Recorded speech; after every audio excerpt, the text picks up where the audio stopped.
At the very heart of the scandal, there is one thing that needs to be said, one thing that needs to be heard, and it's the very reason that we all need to act.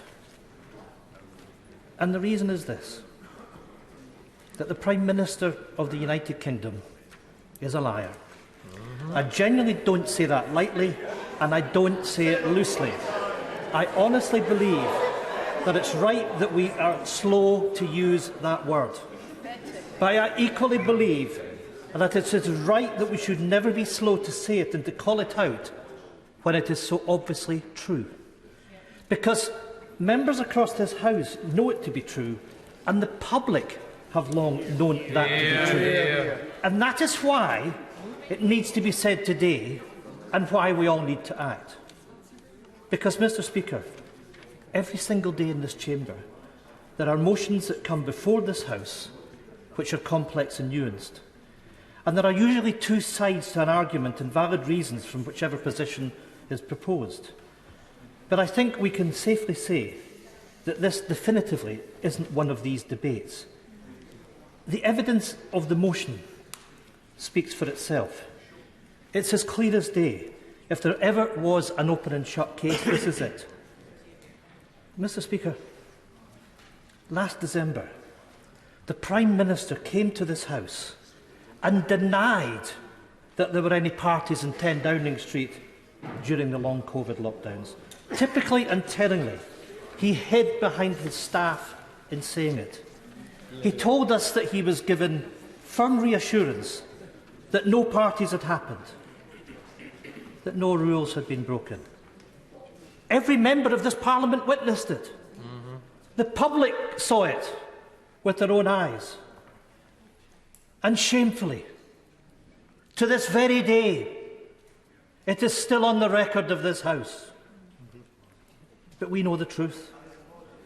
And the truth contains no ifs, no buts, and no maybes. Mr. Speaker, the House was misled. Hear, hear. And so were the public.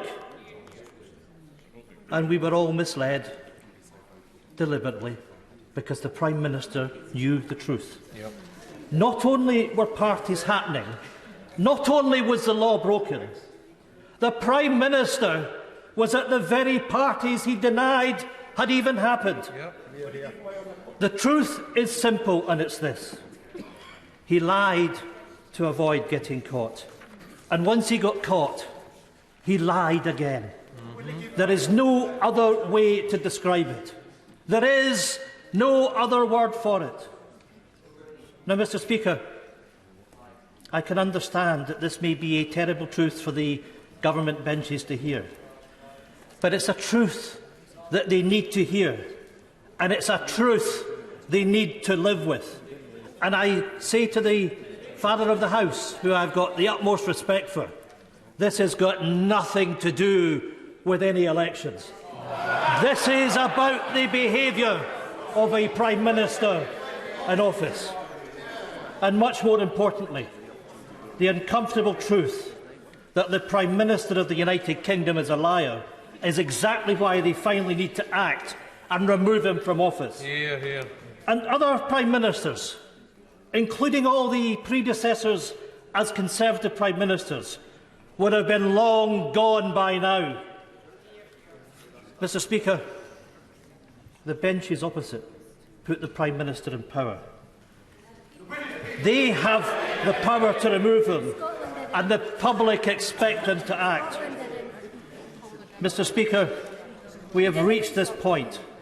A motion of contempt in a sitting Prime Minister is shocking, but unfortunately it is no surprise.